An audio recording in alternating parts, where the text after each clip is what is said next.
We're live from New Delhi. You're watching DD India Live, India's voice to the world. I'm Lipakshi Khurana, coming up in the next 30 minutes. India launches BRICS 2026 logo, theme and website. External Affairs Minister Dr. Shankar says India to bring together countries for global welfare.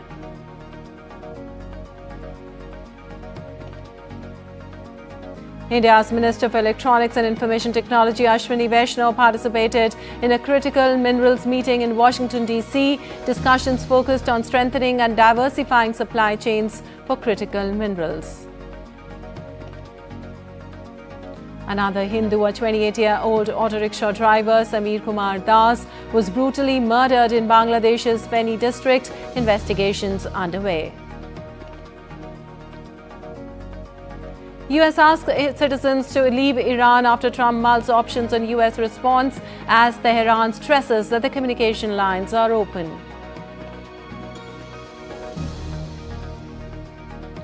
And U.S. President Donald Trump announces 25% tariff on countries doing business with Iran effective immediately.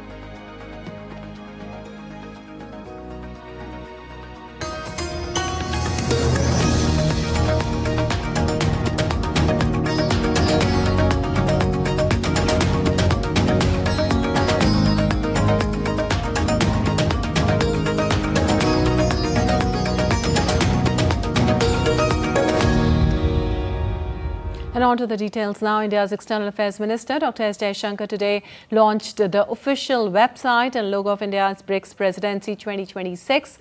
Addressing the event, the minister said that the logo has a picture of lotus with an namaste as the core element, which depicts unity and diversity. He added that India's BRICS chairmanship will seek to bring together the potential of BRICS countries for greater global welfare, inspired by the guidance of Prime Minister Narendra Modi. Shankar also said that India's chairship theme, Building for Resilience, Innovation, Cooperation and Sustainability, reflects the belief that cooperation among BRICS members can help address shared challenges in a balanced and inclusive manner.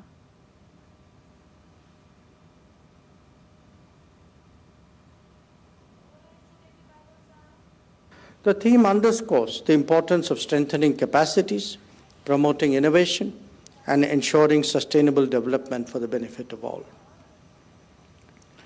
The logo that we unveiled today reflects this approach.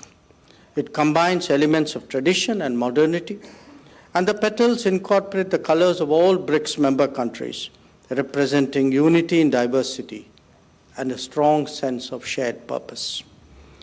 The logo conveys the idea that BRICS draws strength from the collective contributions of its members while respecting their distinct identities.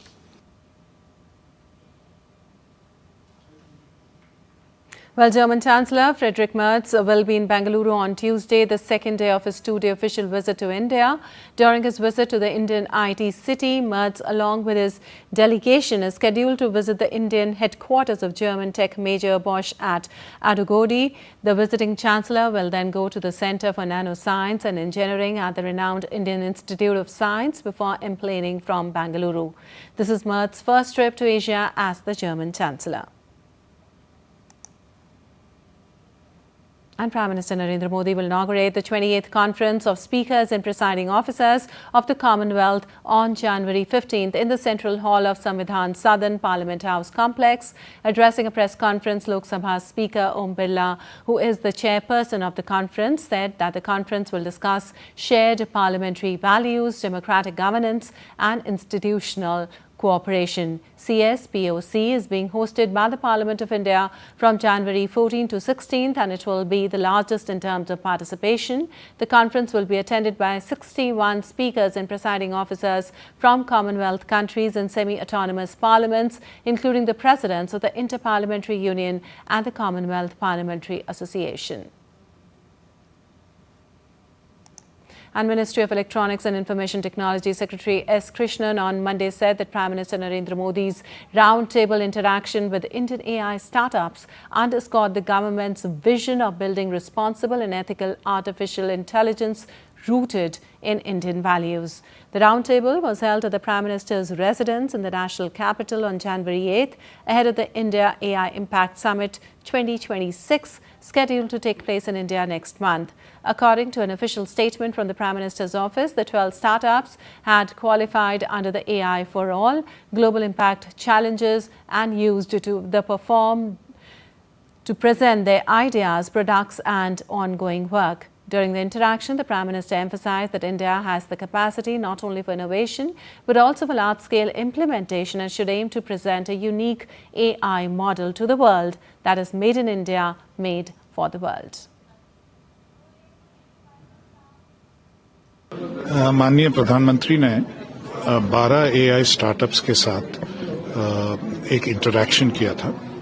इसका मुख्यत्व ये है कि ये सारे 12 जो startups हैं India AI mission के अंतर्गत फाउंडेशनल मॉडल्स, इंडिया के फाउंडेशनल मॉडल्स बनाने के लिए चुने गए थे और वो प्रधानमंत्री जी के सामने अपना क्या काम कर रहे हैं और उनका काम का महत्व क्या है और कब तक ये कर पाएंगे, इसके बारे में उन्होंने उल्लेख किया और प्रधानमंत्री ने उनको बहुत सारा प्रोत्साहन दिया और उनसे समझा और उनको ये भी समझाया कि भारत का क्या AI में भारत का क्या लक्ष्य है और कैसे एक रिस्पॉन्सिबल AI और एक एथिकल AI बनाने के लिए जो इंडियन वैल्यूज में रूटेड हो वो बनाने के लिए, भारतीय संस्कृति में जो रूटेड हो वो बनाने के लिए उन्होंने प्रोत्साहित किया। Well, Union Minister of Electronics and IT Ashwini Vaishnaw attended the Critical Minerals Ministerial Meet in Washington on Monday. The meeting was hosted by U.S. Treasury Secretary Scott Bessent. Vaishnaw highlighted the importance of building a resilient supply chain to support India's expanding electronics and manufacturing sectors. Listen in. As we all know, and especially in India, when the manufacturing sector is growing rapidly, especially electronics manufacturing, it's very important for all the countries, including India, to have a resilient supply chain of critical minerals. So in this meeting, participants from various countries, they discussed their experience, the steps that they are taking in making the supply chain resilient, especially technology for refining, processing the mineral ores so that high quality critical minerals, especially the rare earth, permanent magnets, those kind of materials can be secured in a long term, in a sustainable manner. Well, the Chief of Defence Staff General Anil Chauhan inspected the NCC parade at Karyappa Parade Ground in Delhi on Tuesday. 120 cadets of the National Cadet Corps took part in the event. A special band performance was displayed by Sainik School, Gorakhal from the state of Uttarakhand. Cadets from all over the country have gathered in Delhi for the Republic Day celebrations on January 26th.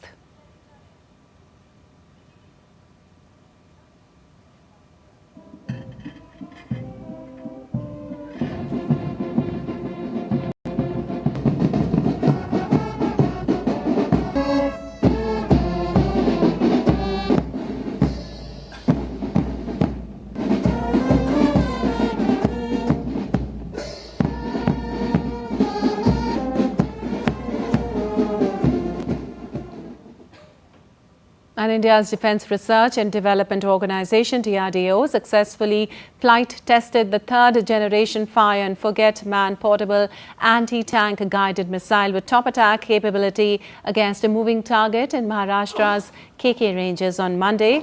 The indigenously developed MPAT-GM consists of state-of-the-art indigenous technologies like imaging infrared homing seeker. And now we take you live to the press conference of the Army Chief. And based on that, the year of 24 and 25 were also declared as the year of technology absorption. We have aligned ourselves with all major national technology missions, including 6G and the National Quantum Mission.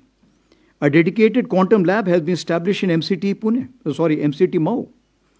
In August 25, we launched the Agni Shodh initiative with IIT Madras to harmonize research and development pathways tailored to our operational needs. AI incubation cell is working well at Bangalore in Bell premises. We have introduced India's first sovereign agentic AI in box, a major step towards national vision of self-reliant, battlefield-ready AI. In November 25, under the MOD initiative of Aditi, Raksha Mantri ji launched Indian Army's next generation unified AI platform, Ekam AI, as a secure mission-grade AI as a service ecosystem.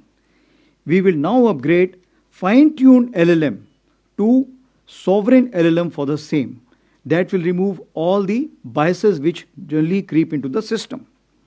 It will help us in effective integration of the battlefield surveillance system, ACCCS Shakti, as well as CIDSS. The secure Sambhav mobile phone has proven highly effective, including during Ops Sindoor, and phase 2 will enhance features is already underway. Now, continuing our drive towards a technology-enabled army, 2026 and 27 have been declared as the years of networking and data centricity. I say again, years of networking and data centricity. We understand that is in this age of acceleration, only one focus may not be adequate for the year. So all my PSOs will concurrently focus on one activity related to their domain of expertise. For example, year of habitat and military nutrition, year of innovation, touching lives, and of course, modern infra introduction. Moving ahead to the third pillar, that is system, process, and functions. We continue to refine organizational mechanisms to adopt best practices, improve efficiency, enhance outcomes, and gradually reorient manpower. Our warfighting doctrines are being updated to fine-tune multi-domain operations. Basically, the ability to fully succeed in all four quadrants. As you understand, all four quadrants of warfare include from non-contact, non-kinetic to contact kinetic. We have refined our tactics, techniques, and procedures across all domains to operate effectively in the broadened battle space, which includes air littorals, cyber, cognitive, EM spectrum, and space. As highlighted last year, we initiated the study on delayering of headquarters to achieve faster decision making. This study is nearly finalized, and near simultaneously, its implementation is also commenced. Last 2 year efforts on technology absorption has proved way for accelerated automation, thus introducing automated delegated decision making and facilitate the skip echelon mechanism. Under the Honorable Raksha Mantri's year of reforms, the DPM has already been revised and the DAP and PDS are advanced stage of revision. As for the fourth pillar is concerned, that is human resource, it remains the Indian Army's greatest strength, and our vision is of human amplification where technology enhances the soldier. Mind you, I keep saying that we must ride on the technology and not allow the otherwise. The welfare and empowerment of our personnel, veterans, Veer Naris and their families remain central to our ethos. Regarding women officers and women soldiers, feedback on performance has been quite encouraging. We are expanding progressively, and as I had mentioned last year, we are now test bedding limited entries into the Territorial Army Home and Hearth with 36 vacancies. We have also opened up medical non-tech as well as Army Education Corps for the same. As announced last year, all women skydiving display team at Batinda was created, and now it has 12 members and they have completed approximately 520 jumps. To strengthen fiscal standards as a team all across the ranks and ensure fit mission-ready units, CPT 26 has been promulgated as a common physical proficiency benchmark from soldier up to the Chief of Army Staff.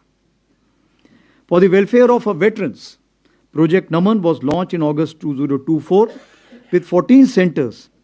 It's a single window for all requirements which a veteran may have. It has, from 50, it has expanded to 100, and the 100th one will be inaugurated while at Jaipur by the Raksha Mantri ji during the occasion of the Army Day Parade. It's a great example of whole-of-nation approach, partnership with Sparsh, Maiti, and private banks, HDFC Bank, Axis Bank. I would also like to thank the 9 banks who have supported our initiative of providing rupees 1 crore accident insurance to our soldiers and veterans, of course, with various preconditions. As regards veterans, all army commanders have personally reached out to all the governors and the chief ministers of various states for the convergence on veterans' welfare and their role in nation building. While you were watching live, Army Chief General Upendra Dwivedi's press conference, he said that 2026 and 2027 have been declared years of data centricity. He said Operation Sindoor demonstrated our strategic clarity, and he said human resource stays Indian Army's greatest strength. He said that any misadventure by Pakistan will also be responded. All right, let's take a short break now. We'll be back in a while.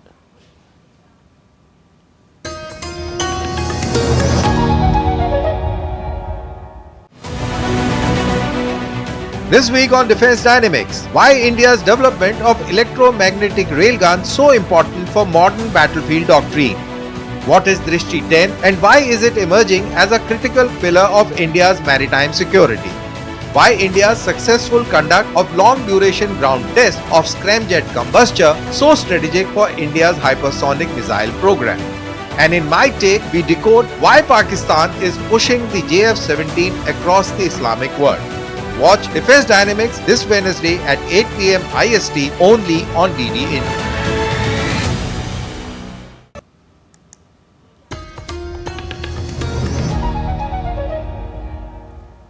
Welcome back. You're watching DD India Live. I'm Lipakshi Khurana. Moving on, atrocities against Hindus in Bangladesh still continues. A 28-year-old Hindu auto rickshaw driver, Sameer Kumar Das, was brutally murdered in Bangladesh's Feni district on Sunday night, with assailants fleeing the scene with his vehicle. According to police and local sources, Sameer Kumar Das, also known as Sameer Chandra Das, was beaten and stabbed with near the Daganbhuya Upazila Health Complex. His battery-operated CNG auto rickshaw was taken by the attackers. Locals discovered his blood-soaked body around 2 a.m. on Monday near Dakshin Karimpur Muhuri Bari and informed the police. The victim, a resident of Ramanandapur village, was the son of Kartik Kumar Das and Reena Rani Das. Family members said he had been supporting his household by driving the auto rickshaw for several years and raised the alarm when he failed to return home by late afternoon on Sunday. Investigations are ongoing and efforts are being made to identify and arrest those involved. And Iran's nationwide protest entered its third week, with hundreds reported dead and thousands arrested, as President Donald Trump considers military and non-military options, and Tehran warns against U.S. intervention. Now, Trump said countries that do business with Iran will face a new 25% tariff. Iran earlier said it's ready to talk with the U.S. but is prepared for war. More details in this report. Protests in Iran, sparked by the nation's struggling economy after years of international sanctions, have resulted in hundreds of deaths, drawing the condemnation of human rights organizations. Human rights activists news agency has put the death toll at more than 600. It adds that more than 10,000 people have been detained. The Iranian government announced a 3-day nationwide mourning period from Monday to honor police officers, security personnel and civilians killed during the disturbances. The internet and other communications remain largely cut off, which has made it difficult to track the full scope of the movement. Iran has claimed full control of the country after 2 weeks of violent unrest, pinning the blame of unrest on US and Israel. At present, our security forces have full control in all cities across the country. There is also complete intelligence dominance. Highly valuable information has been obtained from terrorist elements inside the country and their contact abroad. We know in which countries the planning meetings took place, and we will reveal that in due course. Tehran has indicated that it was keeping communication channels with Washington open as President Trump considered how to respond to Iran's deadly crackdown on nationwide protests. US President Donald Trump reaffirmed that Iran wants to negotiate, but warned that he may still carry out strikes against the country over its violent crackdown on protests. Well, I think one thing President Trump is very good at is always keeping all of his options on the table. And airstrikes would be one of the many, many options that are on the table for the commander-in-chief. Diplomacy is always the first option for the president. He's told all of you last night that what you're hearing publicly from the Iranian regime is quite differently from the messages the administration is receiving privately. And I think the president has an interest in exploring those messages. However, with that said, the president has shown he's unafraid to use military options if and when he deems necessary, and nobody knows that better than Iran. The US is also intensifying economic stranglehold on Iran. On Monday, Trump said that countries doing business with Iran will pay a tariff of 25% on any and all business being done with the United States of America. The United States Virtual Embassy in Iran issued an advisory for American citizens to leave Iran now. In its advisory, the embassy said that the protests across the country are escalating and could turn violent, leading to arrests, injuries and severe disruptions to daily life. Anamika Pandey's report, DD India.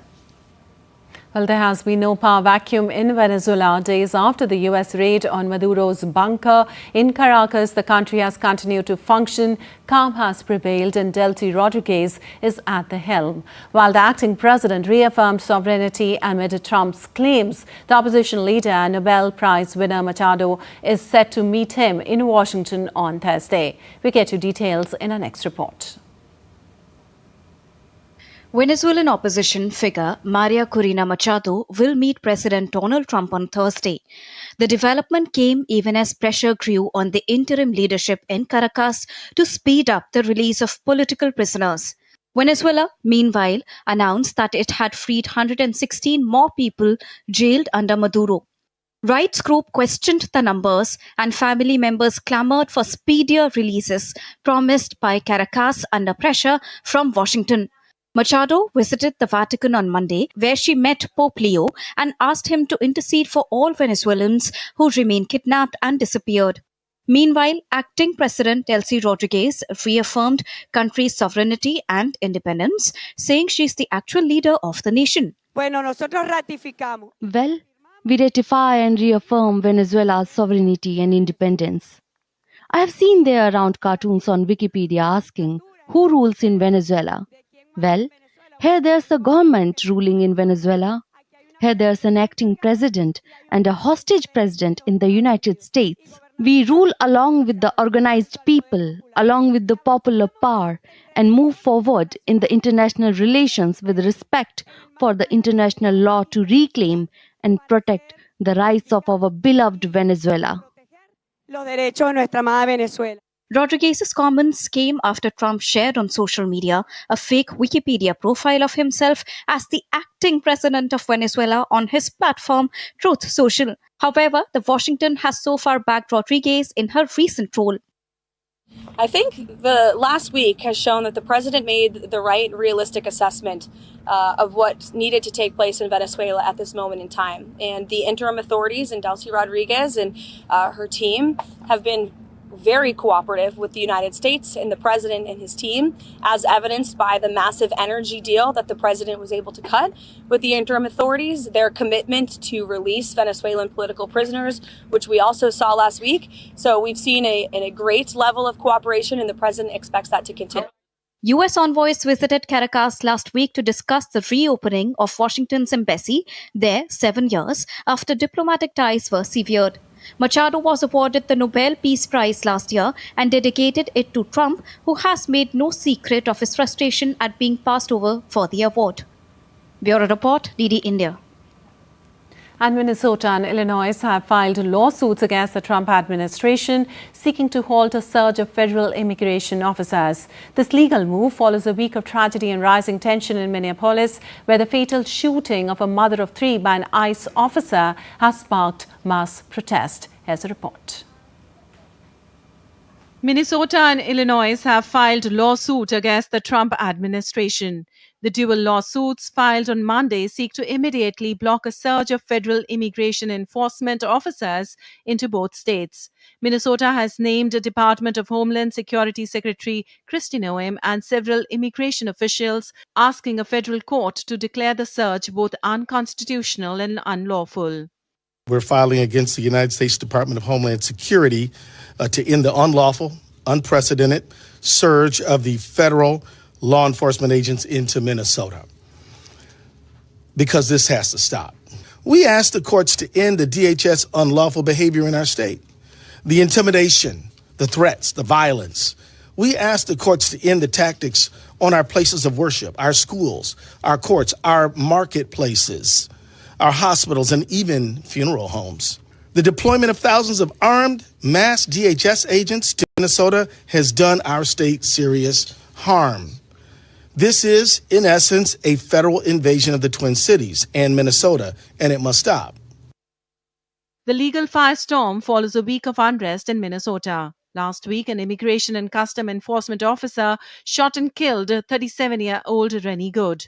While the community mourns, DHS Secretary Kristi Noem has sparked further outrage by accusing Rennie of domestic terrorism. In Minneapolis, the anger is palpable as anti-ICE protesters continue to hold demonstrations following the fatal shooting of Rennie Good. The Minnesota lawsuit seeks to ban U.S. officers from threatening to use physical force or brandishing weapons. It also requires federal officers to wear visible identification, activate body-worn cameras, and remove masks that conceal their faces. Illinois joined the legal fight with a similar federal lawsuit targeting the Trump administration's methods. The Illinois suit specifically asked the court to block U.S. Customs and Border Protection from conducting civil immigration enforcement within the state. It also seeks to ban controversial tactics, including the use of tear gas, trespassing on private property, and the practice of concealing license plates to mask official operations. 4 migrants died while in custody of U.S. immigration authorities over the first 10 days of 2026 under President Donald Trump. The administration aims to ramp up deportations and has increased the number of migrants in detention. As of January 7th, ICE was detaining 69,000 people. The numbers were expected to rise following a massive ICE funding infusion passed by the U.S. Congress last year. Bureau Report, DD India. And as winter reaches its peak across North India, the country lights up with the warmth of Lohri, a festival that celebrates harvest, prosperity and togetherness. From Punjab to Delhi, from villages to global Indian homes, Lohri today stands as a vibrant symbol of India's living traditions. Here's a report.